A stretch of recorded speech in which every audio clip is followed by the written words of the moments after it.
எனக்கு லஞ்ச் வேண்டாம்ப்பா. ஏன்னா கம்மியா சமைச்சிட்டே இல்ல அதெல்லாம் இருக்கு. அப்புறம் வேணாம்னு சொல்ற? அது அது சந்தா எனக்கும் சேர்த்து சாப்பாடு கொண்டு வரேன்னு சொல்லிருக்கு. அதான் நான் சாப்பாடு எடுத்துட்டு போனேன். என்னப்பா சிரிக்கிறீங்க? அப்பாலாம் எதுவும் சிரிக்கலன்னு சந்தோஷமா தான் சிரிச்சேன். உங்களுக்கு இப்படி பார்க்க நல்லா இருக்கு. எப்பவுமே எல்லாருக்கும் நீங்க தான் பார்த்து செய்வீங்க. இப்ப உங்களை கவனிச்சுக்க ஒரு ஆள் வந்துட்டாங்க, அதான் சிரிச்சேன். நான் வேண்டாம் தான்ப்பா சொன்னேன். ஆனா சந்தா தான் அது சமைச்சதா சாப்பிடணும்னு சொல்லிடுச்சு. ஏன் உன் சமையல் பிடிக்கலையாமா? அப்படி எப்படா சொல்லுவாங்க? அவங்களுக்கு என் சாப்பாடு ரொம்ப பிடிக்கும். அப்ப நீ எடுத்துட்டு போயேனா? அது நான் சாப்பாடு எடுத்துட்டு போனா அவங்க கொண்டு வர சாப்பாடை நான் சாப்பிடறது இல்லையா, கம்மியா தான் சாப்பிடறேனா, அதனால என்ன கொண்டு வர வேண்டாம்னு சொல்லிட்டாங்க. நானும் சரின்னு சொல்லிட்டேன்.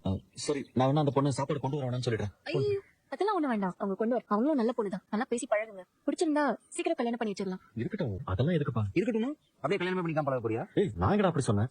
ஆமா நீ எதுக்கு இதெல்லாம் பேசிட்டு இருக்க? நீ இதெல்லாம் பேசக்கூடாது, வெளிய போ. நான் உடனே அதை சொல்லியிருந்தேன். இந்த நீ இதை எடுத்துட்டு போய் ஃபர்ஸ்ட் உன்னோட பேக்ல வை. போ. நல்லா இருக்கும்ல? நல்லா இருக்கும்டா. அண்ணா சமையலை பத்தி உனக்கு தெரியாதா? உன் சமையல் பத்தி தெரியும், ஆனா இன்னைக்கு நீ எங்களுக்கு மட்டும் தானே சமைச்சிருக்க. உனக்கு ஸ்பெஷலா வருது, அதான் சமையல் எதுவும் சொதப்பலையான்னு கேட்டேன். அப்படியே போட்டன பாரு. என்னைக்கும் சமைக்கிறத விட இன்னைக்கு ரொம்ப நல்லா தான் சமைச்சிருக்கேன். நல்லா டேஸ்டா இருக்கு சாம்பார். மிச்சம் வைக்காம சாப்பிடு. சரி. ஒரு நிமிஷம் இது வந்துடுறேன். ஹலோ அண்ணன் மொத்தமா மாறிடுச்சுல, நீ முன்னாடி விட ரொம்ப குஷியா இருக்கு. போன்ல மெசேஜ் எல்லாம் பண்ணுது. இந்த வீட்ல போன் பார்க்காத ஒரே ஒரு ஆள் அண்ணன் தான். இப்ப அண்ணனும் போன் பார்க்க ஆரம்பிச்சிருச்சு. ஆமாண்டா, எனக்குமே அண்ணன் எப்படி பார்க்க பிடிச்சு.